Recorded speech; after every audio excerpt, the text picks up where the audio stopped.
Selamat malam, saudara yang dikasihi Tuhan.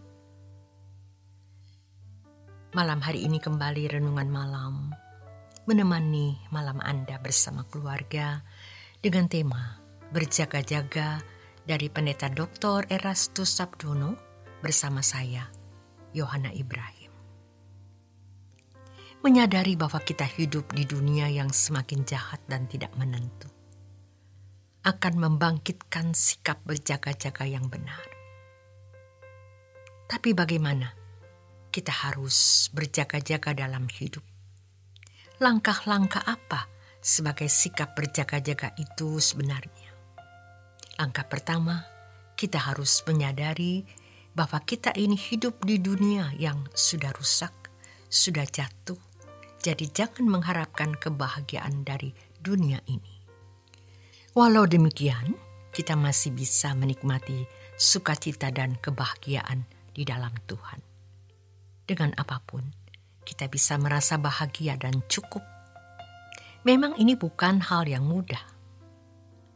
Mengucapkannya sangat mudah, tetapi melakukannya sangat sulit. Tetapi ini yang harus kita lakukan. Dunia bukan tempat hunian yang nyaman.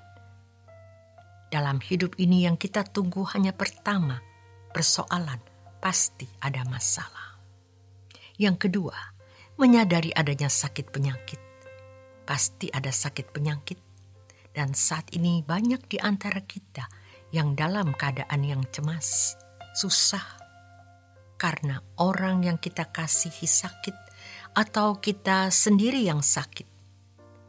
Lalu yang ketiga, yang kita tunggu adalah kematian. Kematian kita juga kematian orang-orang di sekitar kita. Makanya harus diingat, dunia bukan tempat hunian yang nyaman.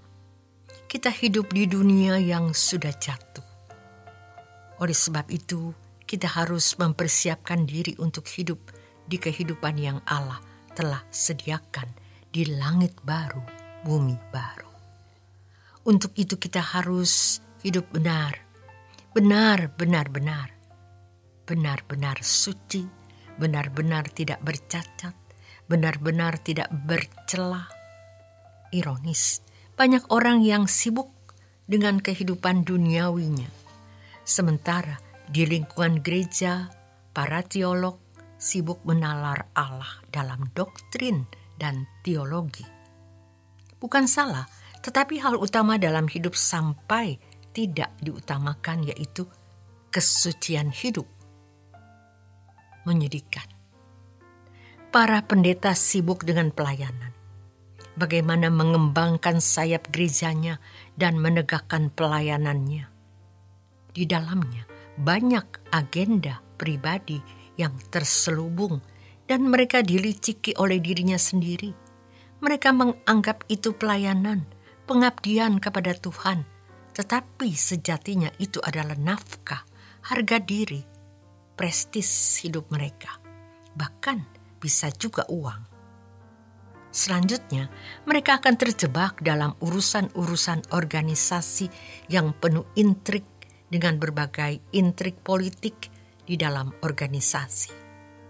Lalu, bagi orang-orang yang memiliki banyak uang, mereka merasa diri sudah melayani dengan membuka gereja, membangun persekutuan, membuat panti jompo, dan membuat kegiatan-kegiatan pelayanan sosial.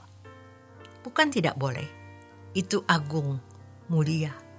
Namun, apakah yang sudah benar-benar melakukan yang Tuhan mau kita lakukan? Kalau jujur kita melihat kurang hebat apa organisasi dari gereja-gereja yang besar itu. Namun, jadi apa jemaat-jemaatnya? Jadi apa pendeta-pendetanya? Lihat, adanya keributan-keributan dalam sinode, kok masih tidak mau mengerti? Kadang-kadang kita hanya bisa diam, bingung, dan tidak tahu harus berbuat apa.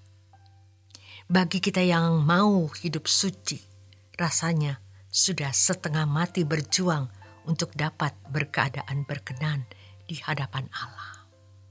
Dan itu mustahil dengan kekuatan kita sendiri. Maka perlu campur tangan Tuhan.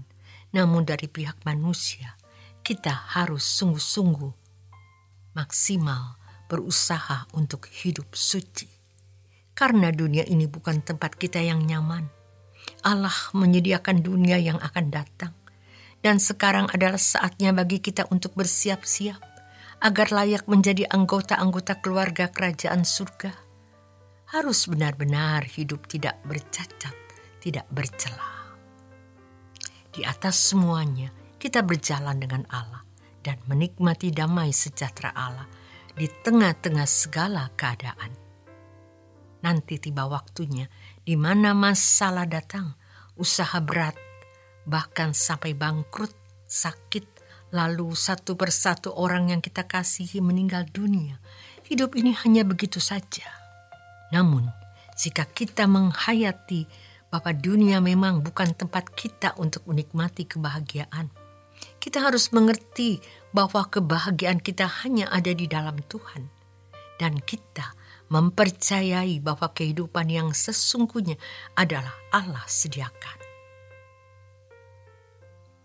Nanti di langit baru, bumi baru, kita pasti akan berjuang untuk hidup suci, berjuang melayani Tuhan. Kita berjaga-jaga. Di tengah-tengah pandemi COVID-19, teruji seberapa kita mau memiliki dasar yang kokoh dalam menghadapi segala godaan, cobaan, kesulitan, dan pergumulan. Jangan sombong, jangan banyak bicara. Ayo, kita rendahkan hati untuk kita mencari Tuhan. Menyadari bahwa kita hidup di dunia yang semakin jahat dan tidak menentu akan membangkitkan sikap berjaga-jaga yang benar. Terima kasih untuk kebersamaan Anda. Selamat malam. Tuhan Yesus memberkati.